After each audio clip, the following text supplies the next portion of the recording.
For those of you who can join me today, I appreciate it. For those who will catch this later, comment, leave an idea, give some feedback, good, bad, or indifferent. I am totally good with any of it. And so today it's about confidence boosting and making your decisions and what goes with what. So I know that I've been in this place, and I'm sure many of us have. So if you ever had to make a really big decision, and then if you have, you know how easy it is to get caught up in your own thoughts and in your own head, and your fears come out and the insecurities, and are you doing everything correctly? Is it the right choice? What's the outcome? Oh my God, what am I doing? Oh my God. And then you overthink everything. You second guess yourself, and then you never make the decision. Like nothing gets decided.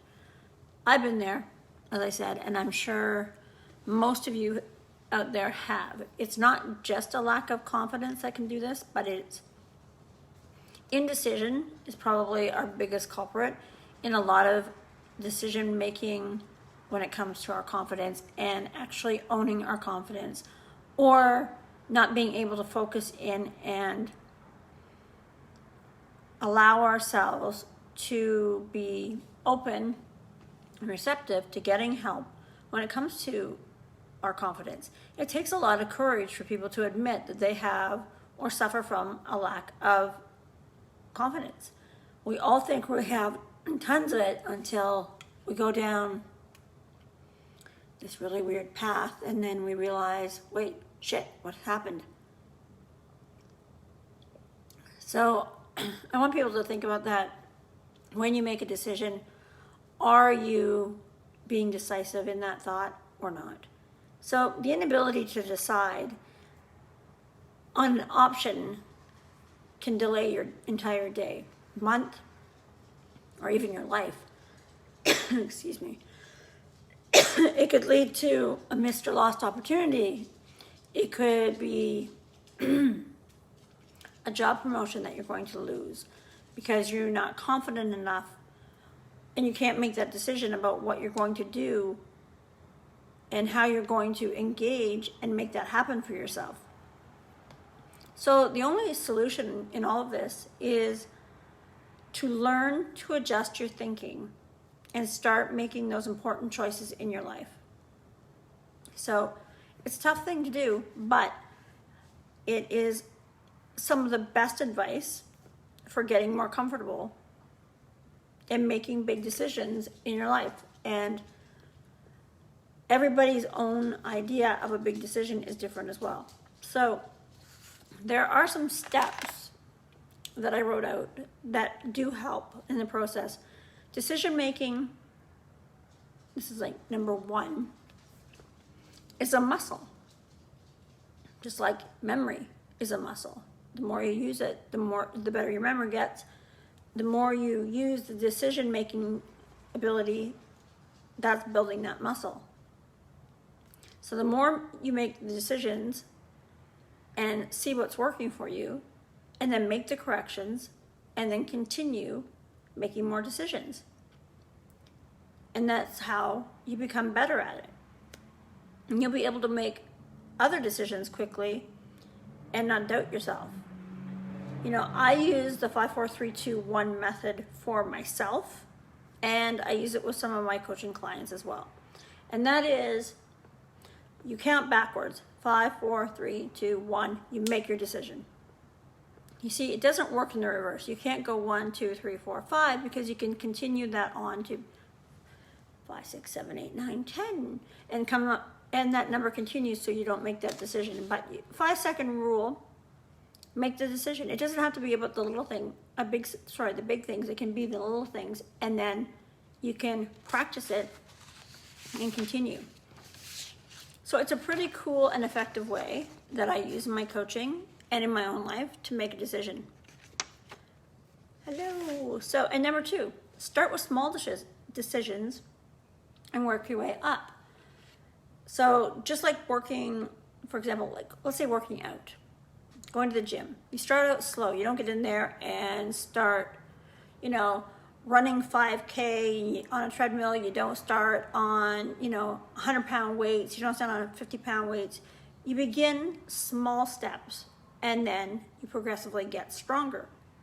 And that's the same with decision making.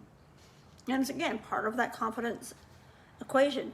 If you're uncertain about making the big decisions, start by making the small decisions more often, and then again become more comfortable. And as you grow more confident in yourself, the big decisions will not take over and they won't overwhelm you. And then 3 is eliminate your options. Ask yourself, what happens if you do make a decision, and what happens if you don't? So you are sure to fail at any opportunity if you don't take the chance. So really, what do you have to lose? Be confident that you're making the right choice, and eventually you'll have to decide. But again, once you know yourself and you're confident in that, you can then just eliminate the option. 4, practice decisiveness. Oh my God, been here so many times myself that I can relate to this, and I think again most people can. We have to make decisions every day. Some are so small and inconsequential, and others can be bigger. But at the end of it all, in all areas of life, if you practice, you can become close to perfect with making decisive decisions.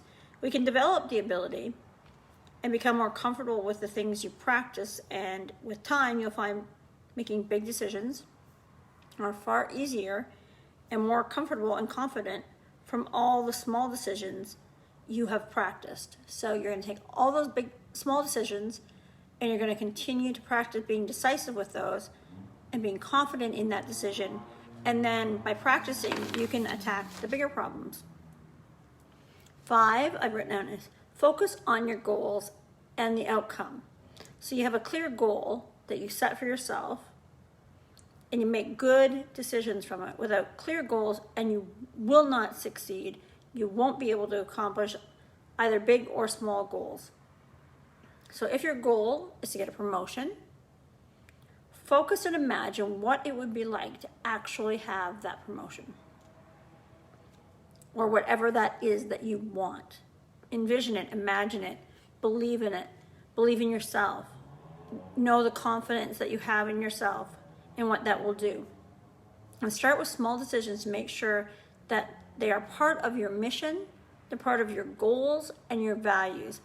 And again, imagine yourself with that promotion or with that new look or whatever it may be, with the new, workout life, with the new image, whatever that is that makes and drives you, and you want, imagine it, make the decision to make it part of your life, and then envision yourself in it. 6, break it down. Big decisions, like I said earlier, are scary, and because they often require a big change. So this could be, again, a job change, this could be moving. In this climate, it could be anything. So if a big decision is scaring you, again, you break it down into little steps. And you do this again by these little steps, which will add up to a big change. Maybe it's only a couple little tasks that seem really huge, but when you break them down, they're individually doable. Think about it like this. How do you eat a piece of pie or a piece of cake? You do it one piece at a time.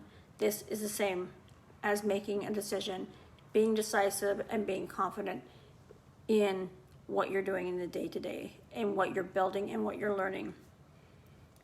So 7, know your personal values and your goals. So when you know your personal value or your goals, really get to know them, really become familiar with them, write them down, look at them daily. They change from day to day, change it up. But either way, the decisions of any size become easier once you know your values and your goals.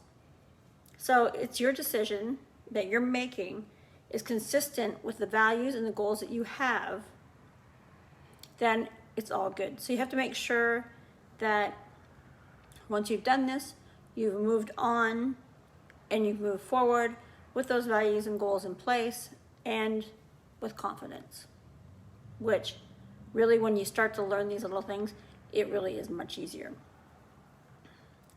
Seek different perspectives and others' opinions. So we often think that we can't ask an opinion of everyone. You don't want to ask everybody's opinion. Everybody's going to have a different opinion. Take someone that you actually trust their opinion and you believe in firmly that they will give you an honest opinion. And choose that person and make sure that you respect them and you trust them. And someone who has some experience in the area that you're asking about. And once you do this, that's when you'll be able to make a better decision, because you're basing that on the trust of others, the trust of someone that is important to you, someone in your life that has been there for you and has always been there to be a cheerleader for your confidence. So that when you make that decision, you need to make it and have a big list of questions to ask that person, that friend, that colleague at work, whomever it may be, and they can help you go through and with feedback and allow you to gain a different perspective, because sometimes it's just a different perspective on things that allow us to make a better decision and with more confidence. So there's number 9. There are no right answers, but at the same time, there aren't any wrong answers either. It's just what you truly believe. But big decisions often have no right answer, just the best answer for you. Becoming focused and clear on your values and confident in your choices, you have the right to let go of the things that aren't feeling right. And it's not always going to be the right feeling that you get. Even on the big decisions, you're going to screw up. It's part of life, and it's the best part. You learn from those mistakes, but you learn with confidence as well. Some decisions will be incredibly uncomfortable. Choosing to get a confidence coach can be uncomfortable because you have to admit that you're lacking somewhere. And we all have a problem with that. We don't want to admit that. But knowing all of these things, you become more comfortable, again, at making those decisions, whether that is in your work life, your personal life, whether it's with confidence, whether it's with just keeping, I use the gym as an example because it's just an easy example. It's just another one to make the decision that's right for you, do what's right for you, build up your confidence, and just push forward. So 10, root your decisions. Get as much information about the topic that you want to begin learning about, or the opportunity that you want to learn about, or the area of confidence that you want to learn about, and then objectively look at all the information out there, and then make the best decision, again, for yourself, not for someone else, not from someone else. And if you screw up, who cares? Really, who cares? We all mess up, we all screw up. Just look at it again and make it a learning experience. And what did you learn? And what would you do differently next time? Because again, this is all part of that confidence and the ability to learn it and not have to struggle through it. So then we've got 11. Make choices you can feel good about. People who are more confident tend to be more successful and have more self-awareness. If you allow uncertainty and indecisiveness to run your life, how can you be a good leader? How can you really truly say you're confident if you can't be aware of these things? So, however, on the flip side of that, when the decision is made, you may not feel great about it even after all that, but you will have a sense of peace because you've made the choice that you believe is right for you and that feels good to you. And that is really where we have to learn to be comfortable and confident in our own skin. and happy in the results and the things that we do on the day-to-day. So 12 is feelings related to the decision, which there will be, I can guarantee you, many of these. And despite the best efforts to be analytical and to figure it all out and write out all the pros and cons and make the decisions, these decisions are made from an emotional standpoint more than rationalized. So explore your own feelings, because awareness will provide you with options. Avoiding your feelings can only cause them to become more of a struggle within your own head. So again, it's going back and getting out of your own head. That said, don't be impulsive either. So if you don't think it's quite right and you want to do something and make a better informed decision that is right for you, then go back and look at it, do research, set deadlines for yourself. Let go of the idea of perfection and focus on building your confidence. And then you've got your fact-based decisions. Like, chart it out, journal it out, write it down. You have to, and include what you know about the situation. You have to know to make a good decision on a bigger scale. You have to really know what that entails. And then look at each decision, look at the strengths, look at your weaknesses, the opportunities, the potential, downfalls, and then enable yourself to visualize the decision and the outcome from the outcome from the decision. And then you've got weighing your options. So weigh your options. What's wrong with it? Like, what is wrong with taking some time? You have to learn to be decisive, and you have to learn to be confident. And they're both part of the bigger confidence issues. So when making big decisions, it's always a great idea to weigh the advantages and disadvantages. I'm sure we've all done this as well. When you look at it, whatever you decide, you make sure you can live with it. And then you've made that decision with confidence, regardless of the outcome, regardless of what other people think, regardless of what other people may say. Just let your intuition sometimes guide you instead of overthinking the process. So, again, we could sit back and forth, go back and forth with decisions, go back and forth with confidence, come up with all the reasons why we shouldn't, can't, won't, we won't succeed, we want this. All of our self-doubts and our limiting beliefs come in, and our old mindset strikes in, and these are the things that flow over into being decisive or indecisive. So the final one should be, should you wait? So you make decisions almost every 60 seconds in your day, and you don't even know about it. You're not even aware about it. You go in your closet, you pick out something to wear, you throw it on, 60 seconds. You brush your teeth, 60 seconds. You make coffee, 60 seconds. You make something for lunch, 60 seconds. It's a constant. All day long, you are thinking about and making decisions. You're just not aware of it. It is that simple. We don't think about it because we just are accustomed to it, and we are safe in knowing that our decisions are good ones. So now we have to take that over into the rest of your life.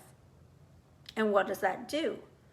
So, whether you decide to make your decisions good or bad, or how you visit them, or how you become confident and comfortable at making a decision, again, it's work, moving, whatever.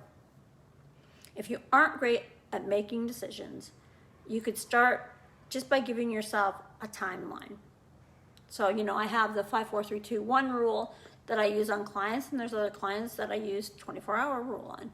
And that is, they have 24 hours to decide, think about, and figure out what that decision is. It's not procrastination, because they are not allowed to go 1 minute over that 24 hours. Not when the 24 hours is up, the decision must be made. And no matter what procrastination, no matter what lack of confidence that they might have, even after that made that decision, that's it, decision made, they have to carry through with it. So it's a tough one, but it actually is quite effective. It's not effective for everyone, but it is another methodology for building your confidence and decision making. So, and it's really difficult to make a decision in 24 hours, especially if it's a big one. And again, it goes back to all the other rules. It's starting out small and then building and asking yourself and having faith in yourself and having the confidence in yourself. And then, but once that 24 hours is up, you have to make the decision and you cannot change it.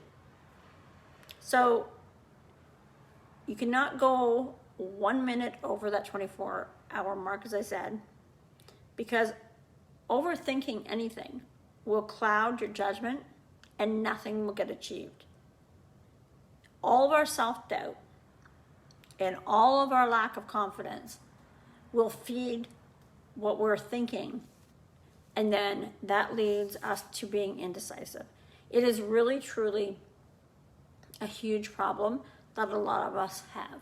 I mean, I've definitely had moments of indecisiveness, that's for sure. And I am learning like everybody else and have learned the different ways around it. And all of those things are part of being able to be confident in my decision making. And if I mess up, I'm confident enough to know that it's okay. I'm allowed to mess up. We're all allowed to mess up. And we'll all be better for it and have learned something from it. We don't all have to be the same. We're not all going to be indecisive, but for those people who are indecisive, that is really part of your lack of self-confidence. It really is hard to imagine that that is a lack of self-confidence, but it truly is that. So, all right, guys, if anyone's got any questions, you can comment below. Anything that you want to hear about next Sunday, by all means, let me know. Message me, leave comments, as I said. I'd be more than interested to hear from you what you'd like to have me talk about. If there's anything specific that you'd like to talk about or touch on in any one of my Sunday sermons. But it is a beautiful day, so I'm going to let everybody go. I thank everybody for joining today. Sorry for showing up early, but again, I think you guys will enjoy it. Get outside, get some fresh air, enjoy that sunshine, and enjoy your Sunday, and we'll see you next week. Thanks very much. Bye.